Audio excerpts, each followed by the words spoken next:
आज के इस वीडियो में हम साइंस के 15 ऑब्जेक्टिव प्रश्नों को हल करेंगे। तो चलिए आज के इस वीडियो को हम शुरू करते हैं। आज का हमारा पहला प्रश्न है, पाचन तंत्र में निम्न में से कौन सा एक पाचन एंजाइम नहीं है? 3 है और 1 नहीं है। तो पाचन एंजाइम ट्रिप्सिन एंजाइम है, ग्रेस्टिन एंजाइम नहीं है, टाइलिन और पेप्सिन ये दोनों भी एंजाइम है। तो इस प्रश्न का हमसे पूछा गया है कि कौन सा एक पाचन एंजाइम नहीं है पाचन तंत्र में। तो इस प्रश्न का राइट आंसर हो जाएगा ऑप्शन बी, ये इसका पाचन एंजाइम नहीं है। प्रश्न क्रमांक 2। प्रश्न क्रमांक 2 है, मानव शरीर की सबसे बड़ी हड्डी कौन सी होती है? मानव शरीर की सबसे बड़ी हड्डी कौन सी होती है? यकृत, अग्नाशय, औटो ग्रंथि या आमाशय? तो मानव शरीर की सबसे बड़ी ग्रंथि का नाम होता है यकृत ग्रंथि। इसका वजन की अगर बात की जाए, इसके वेट की, तो ये 1.5 किलोग्राम की होती है। 1.5 किलोग्राम की होने के कारण से ये सबसे भारी भी है। सबसे भारी ग्रंथि भी यकृत है। चलिए प्रश्न क्रमांक 3। प्रश्न क्रमांक 3 में हमसे पूछा गया है, विटामिन्स क्या होते हैं? कार्बनिक यौगिक, अकार्बनिक यौगिक, जीवित जीव या इनमें से कोई नहीं? तो विटामिन्स जो होते हैं वो कार्बनिक यौगिक होते हैं। ऑप्शन ए इस प्रश्न का बिल्कुल करेक्ट आंसर हो जाएगा। यदि हम बात करें इस प्रश्न पर, थोड़ी सी चर्चा करें पोषण की, तो पोषण के 2 भाग होते हैं। पहला होता है कार्बनिक। कौन सा होता है? कार्बनिक। कार्बनिक के अंतर्गत कौन कौन आते हैं? एक आता है आपका कार्बोहाइड्रेट। कार्बोहाइड्रेट। दूसरा आता है आपका, इसी में इसको नंबर डाल देता हूँ 1 नंबर, इसको नंबर डाल देते हैं 2 नंबर, 1 मिनट। दूसरे नंबर पर कार्बनिक यौगिक के अंतर्गत आते हैं वसा। तीसरा आता है इसी के अंतर्गत प्रोटीन, और चौथा होता है विटामिन। चौथा होता है विटामिन। अगर विटामिन्स की जगह अगर प्रोटीन भी पूछ ले तो भी कार्बनिक के अंतर्गत आ रहा है, वसा का पूछ ले तो भी कार्बनिक, कार्बोहाइड्रेट भी काय में आ रहा है? कार्बनिक यौगिक के अंतर्गत आ रहा है। अगर दूसरे भाग की बात की जाए तो ये होता है अकार्बनिक। अकार्बनिक इसके अंदर क्या आते हैं? इसके अंतर्गत आते हैं खनिज लवण। खनिज लवण क्या होते हैं? तो अकार्बनिक होते हैं। और जल जो होता है ये भी क्या होता है? अकार्बनिक होता है। तो आपसे अगर ऐसा पूछ ले तो ये भी अपने को याद होना चाहिए, इसलिए मैंने आपको इतनी डिटेल बता दी। चलिए अगला प्रश्न देखते हैं। प्रश्न क्रमांक 4। क्वेश्चन नंबर 4 है, भोजन के किस वर्ग में प्रति यूनिट कैलोरी की मात्रा सर्वाधिक होती है? विटामिन में, वसा में, कार्बोहाइड्रेट में या प्रोटीन में? तो भोजन के प्रति यूनिट कैलोरी की मात्रा सर्वाधिक होती है वसा में। ऑप्शन बी इस प्रश्न का सही उत्तर हो जाएगा। और कितनी होती है अगर ऐसा पूछ ली जाए तो 9.3 किलो कैलोरी। ये भी हमें याद होना चाहिए। प्रश्न क्रमांक 5। क्वेश्चन नंबर 5 है, विटामिन सी का सबसे उत्तम स्रोत क्या है? या विटामिन सी का सर्वोत्तम स्रोत क्या है? सेब, आम, आंवला या दूध? तो विटामिन सी का सर्वोत्तम स्रोत होता है आंवला। ऑप्शन सी बिल्कुल करेक्ट आंसर हो जाएगा। विटामिन सी के यदि रासायनिक नाम की बात की जाए, यदि प्रश्न पूछ लिया जाए कि विटामिन सी का रासायनिक नाम क्या होता है, तो ये भी हमको याद रखना है। इसका रासायनिक नाम होता है एस्कार्बिक अम्ल या एसिड। एस्कॉर्बिक अम्ल या एसिड। अगर आपसे ऐसा पूछ ली जाए कि घाव भरने में सहायक विटामिन, तो ये विटामिन सी घाव भरने में भी सहायक होता है। घाव भरने में सहायक। विटामिन सी की कमी से कौन सा रोग होता है? विटामिन सी की कमी से जो रोग होता है वो होता है स्कर्वी रोग। तो ये सारी इंफॉर्मेशन अपने को याद होना चाहिए। चलिए आगे देखते हैं, क्वेश्चन नंबर 6 पर आते हैं। क्वेश्चन नंबर 6 है, कोशिका का सफाई कर्मचारी किसे कहा जाता है? केंद्रक, राइबोसोम, लाइसोसोम या लवक? तो कोशिका का जो सफाई कर्मचारी होता है वो कहा जाता है लाइसोसोम को। ऑप्शन सी बिल्कुल करेक्ट आंसर हो जाएगा। चलिए अगला प्रश्न देखते हैं, क्वेश्चन नंबर 7। क्वेश्चन नंबर 7 देखते हैं और पूछा गया है, मनुष्य के कानों में कितनी हड्डियां होती है? 6, 5, 4 या 9? तो मनुष्य के कानों में हड्डियों की जो संख्या होती है वो होती है 6। अब आप कहोगे कि मनुष्य के तो 2 कान होते हैं, तो 2 कान होते हैं तो एक कान में कितनी हो जाएगी? 3 हड्डी।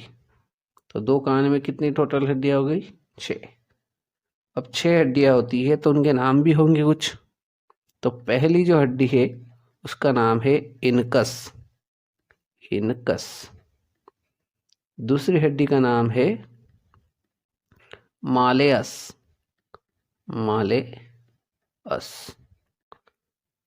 और तीसरी हड्डी जो है वो है स्टेपस। ये 3 हड्डियां कान की। अब 2 कान है तो दोनों कान मिलाकर मनुष्य के कानों में हड्डियों की संख्या कितनी हो जाएगी? 6 हो जाएगी। अगर आपसे पूछ लिया जाए कि मनुष्य के शरीर में सबसे छोटी हड्डी, सबसे छोटी पेशी कौन सी है, तो उसका नाम है स्टेप्स, जो कि कहाँ होती है? कान में पाई जाती है। तो इतनी इंफॉर्मेशन आपको इस प्रश्न में भी याद रखना है। चलिए आगे बढ़ते हैं क्वेश्चन नंबर 8 की ओर। क्वेश्चन नंबर 8 है, कम तापमान को मापने वाले यंत्र को क्या कहा जाता है? कारियोमीटर, पायरोमीटर, हाइग्रोमीटर या टेकोमीटर? तो कम तापमान को मापने वाले यंत्र को कहा जाता है कारियोमीटर। और इस यंत्र की सहायता से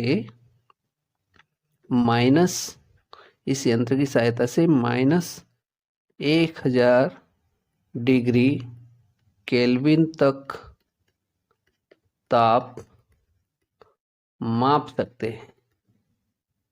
इतना इस यंत्र की क्या है? न्यूनतम ताप मापने की कैपेसिटी है। अगर आपसे पूछा जाए कि कम की तो बात हो गई, अब अधिक की बात कर ली जाए, तो अधिक तापमान मापने वाले यंत्र का नाम क्या होता है? पायरोमीटर होता है।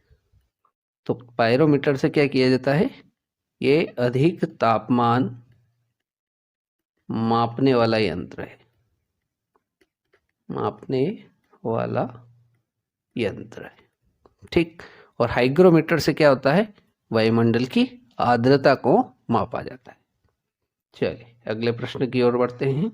Question number 9। प्रश्न क्रमांक 9 है, सूर्य और तारों पर ऊर्जा का स्रोत क्या है? मतलब सूर्य और तारे जो है उनकी ऊर्जा का स्रोत क्या है? हाइड्रोजन का हीलियम में परिवर्तन, हीलियम का हाइड्रोजन में परिवर्तन, हाइड्रोजन का ऑक्सीजन में परिवर्तन। तो सूर्य या इनमें से कोई नहीं। तो सूर्य और तारों पर ऊर्जा का जो स्रोत है वो हाइड्रोजन का हीलियम में परिवर्तन होने के कारण से उनको ऊर्जा का स्रोत मिल रहा है। तो इस प्रश्न का ऑप्शन ए बिल्कुल करेक्ट आंसर रहेगा। प्रश्न क्रमांक 10। प्रश्न क्रमांक 10 है, मनुष्य की सुनने की क्षमता कितनी होती है? ऑप्शंस देखते हैं। 200 से 2000 हर्ट्ज तक, 20 से 20,000 हर्ट्ज तक, 200 से 20,000 हर्ट्ज तक, या इनमें से कुछ नहीं। तो मनुष्य की सुनने की क्षमता जो होती है वो मनुष्य 20 हर्ट्ज से लगाकर 20,000 हर्ट्ज तक की आवृत्ति को सुन सकता है। तो ऑप्शन बी इस प्रश्न का बिल्कुल सही उत्तर होगा। अब हर्ट्ज की जो होता है मात्रक वो क्या होता है? आवृत्ति। चलिए प्रश्न क्रमांक 11 की ओर देखते हैं। प्रश्न क्रमांक 11 है, पृथ्वी के केंद्र पर गुरुत्व के कारण त्वरण का मान होता है 1, 0, 9.8 या फिर होता है -1। तो पृथ्वी के केंद्र पर गुरुत्व के कारण त्वरण का मान जो होता है वो होता है 0, और g बराबर इसका फॉर्मूला होता है g m1 m2 अपान r स्क्वायर। ठीक, ये भी काफ़ी इम्पोर्टेंट फार्मूला है, अपने को पता होना चाहिए। चलिए प्रश्न क्रमांक 12 को देखते हैं। प्रश्न क्रमांक 12 है, सौर ऊर्जा को विद्युत ऊर्जा में बदलने वाले यंत्र को क्या कहा जाता है? Photovoltaic cell, dry cell, Daniell cell या गैल्वेनिक सेल? तो सौर ऊर्जा को विद्युत ऊर्जा में बदलने वाले यंत्र को कहा जाता है फोटोवोल्टिक सेल। ऑप्शन ए इस प्रश्न का बिल्कुल करेक्ट आंसर हो जाएगा। चलिए प्रश्न क्रमांक 13 देखते हैं। प्रश्न क्रमांक 13 है, चुंबकीय प्रेरण क्षेत्र की एसआई इकाई क्या होती है? टेस्ला, ओम, क्यूरी या वेबर? तो विद्युत चुंबकीय प्रेरण क्षेत्र की एसआई इकाई होती है टेस्ला, और ये होता है VB/m², इसकी इकाई होती है।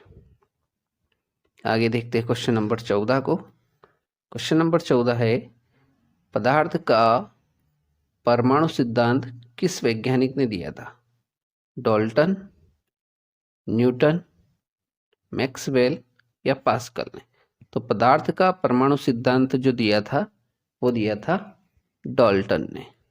ऑप्शन ए इस प्रश्न का बिल्कुल करेक्ट आंसर हो जाएगा।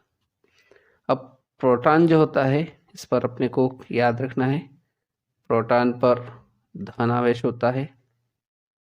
आपका इलेक्ट्रॉन जो होता है, इलेक्ट्रॉन इस पर नेगेटिव चार्ज रहता है, और न्यूट्रॉन जो होता है, न्यूट्रॉन इस पर कोई आवेश नहीं होता है। ये तीन चीजें अपने को याद होना चाहिए। चलिए आज के अंतिम प्रश्न की ओर पढ़ते हैं। आज के इस वीडियो का हमारा अंतिम प्रश्न, प्रश्न क्रमांक 15, किसी तत्व का परमाणु क्रमांक 17 है तथा द्रव्यमान संख्या 36 है, तो उस परमाणु में न्यूट्रॉनों की संख्या क्या होगी? 19, 17, 37 या 53? तो ये कैसे निकालते हैं मैं आपको समझाता हूँ। यहाँ पर हमें दे रखा है परमाणु क्रमांक दे रखा है, और परमाणु क्रमांक जो दे रखा है इसको Z से प्रदर्शित करते हैं। तो Z बराबर हमें दे रखा है कितना? 17। दूसरी चीज हमें इस सवाल में दे रखी है द्रव्यमान संख्या, तो हम लिख देंगे द्रव्यमान संख्या। तो द्रव्यमान संख्या को x से प्रदर्शित करते हैं, जो कि हमें दे रखी है 36। अब हमसे पूछा क्या गया है? न्यूट्रॉनों की संख्या।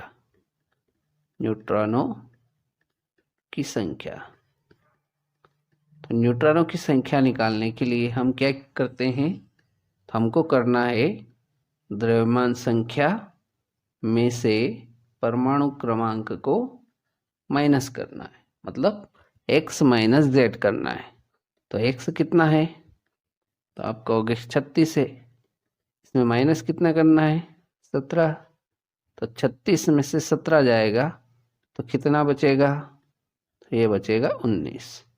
तो न्यूट्रॉनों की संख्या कितनी हो जाएगी, तो हो जाएगी 19। इस प्रकार से यदि किसी तत्व का हमें परमाणु क्रमांक दे रखा है, द्रव्यमान संख्या दे रखी, तो हम बड़ी आसानी से इस चीज की मदद से क्या कर सकते हैं, न्यूट्रॉनों की संख्या को ज्ञात कर सकते हैं। तो आज के इस वीडियो में हमने 15 विज्ञान के ऑब्जेक्टिव प्रश्नों को हल किया। उम्मीद करता हूं कि ये सारे प्रश्न आपको अच्छे से समझ में आ गए होंगे। मिलते हैं नेक्स्ट वीडियो में। जय हिंद, जय भारत।